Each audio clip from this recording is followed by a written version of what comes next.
नमस्कार. श्री स्वामी समर्थ. लता चव्हाण या यूट्यूब चॅनलवर सर्वांचे सहर्ष स्वागत आहे. घरच्या घरी झणझणीत असा वडापाव कसा बनवायचा ते आपण ह्या व्हिडिओमध्ये बघणार आहोत. तर व्हिडिओ स्किप न करता तुम्ही हा व्हिडिओ शेवटपर्यंत नक्की बघा. चला तर बनवूया. मिक्सरच्या भांड्यामध्ये थोडीशी कोथिंबीर घ्यायची, थोडीशी अद्रक घ्यायची, लसणाच्या 4-5 पाकळ्या घ्यायच्या, कढीपत्ता घ्यायचा, जिरे घ्यायचे, त्याची बारीक पेस्ट तयार करून घ्यायची. बटाटे उकडून त्याला मॅश करून घ्यायचे. गॅसवर गरम करायला कढई ठेवायची. त्यामध्ये थोडंसं तेल घालायचं, 1 चम्मच मोहरी घालायची. मोहरी छान तडतडायला लागली की त्यामध्ये जिरे घालायचे. जिरे छान फुलले की त्यामध्ये हिरवी मिरचीची बारीक केलेली पेस्ट घालायची. त्याला छान मिक्स करून घ्यायचं. पेस्ट छान फ्राय झाले की त्यामध्ये 1 चम्मच हळदी घालायची. त्याला पण छान मिक्स करून घ्यायचं. त्यामध्ये उकडून घेतलेले बटाटे घालायचे. त्याला छान मिक्स करायचं. चवीनुसार त्यामध्ये मीठ घालायचं. मिश्रण छान एकजीव करून घ्यायचं. चम्मचनं त्याला थोडंसं प्रेस करायचं आणि मिश्रण त्याला छान मिक्स करून घ्यायचं. व्हिडिओमध्ये दिसत आहे अगदी त्याच पद्धतीने मिश्रण छान एकजीव करून घ्यायचं. त्यामध्ये बारीक कट केलेली थोडीशी हिरवी कोथिंबीर पण घालायची. त्यानं पण टेस्ट छान लागते. गॅस कमीच ठेवायचा, नाहीतर मिश्रण कढईला लागल. गॅस कमी करून छान एकजीव करून घ्यायचं. छान एकजीव झालं की गॅस बंद करायचा आणि मिश्रण त्याला छान थंड होऊ द्यायचं. वडे बनवण्यासाठी मिश्रण तयार करूया. एका पातेल्यामध्ये 2 वाटी बेसन पीठ घ्यायचं. त्यामध्ये हळदी घालायची, चवीनुसार मीठ घालायचं, चवीनुसार त्यामध्ये थोडंसं लाल तिखट घालायचं. त्यामध्ये थोडं थोडं पाणी करून घालायचं आणि मिश्रण छान फेटून घ्यायचं. जास्त पातळ पण नाही करायचं आणि जास्त घट्ट पण नाही करायचं. पातळ जर मिश्रण झालं ना तर वड्याला व्यवस्थित लागत नाही. त्यामुळे ना असं मीडियमच मिश्रण तयार करून घ्यायचं. बघू शकता अगदी याच पद्धतीने मिश्रण तयार करून घ्यायचं. हवं असेल तर त्यामध्ये खायचं सोडा पण टाकू शकतात, पण नाही टाकला तरी पण असं पण वडे छान फुलतात. बटाट्याचं मिश्रण छान थंड झालं की त्याचे हातावर असे गोल गोल वडे तयार करून घ्यायचे. बघू शकता अगदी याच पद्धतीने गोल गोल असे वडे तयार करून घ्यायचे. इथे आपले वडे तयार सगळे झालेले आहेत. गॅसवर कढई ठेवायची.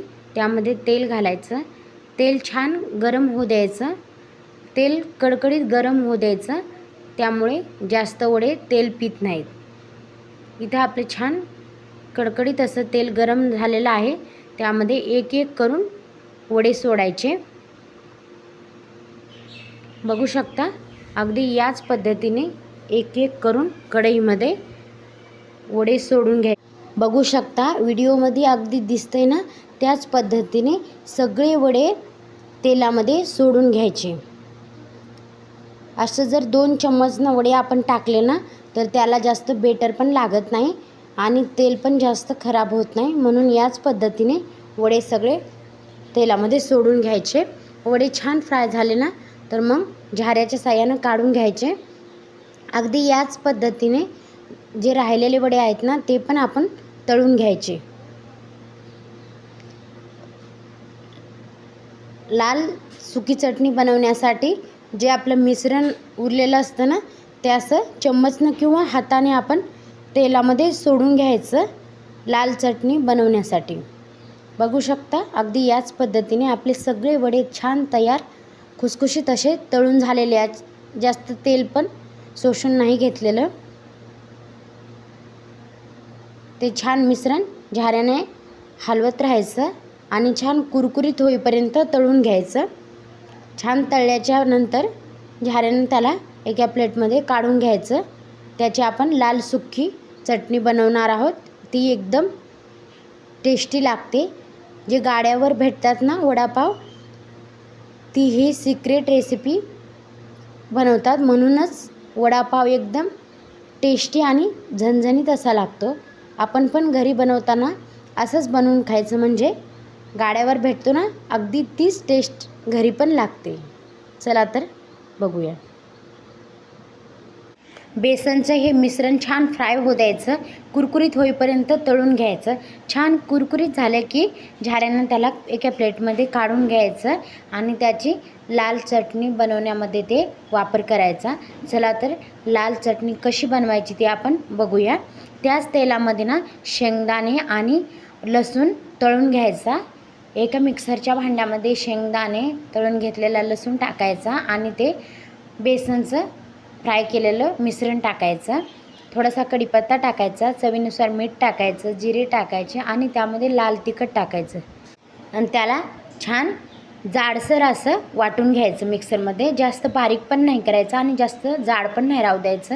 व्हिडिओमध्ये दिसते अगदी त्याचप्रमाणे बनवून घ्यायचं। चला तर आता हिरवी चटणी बनवूया।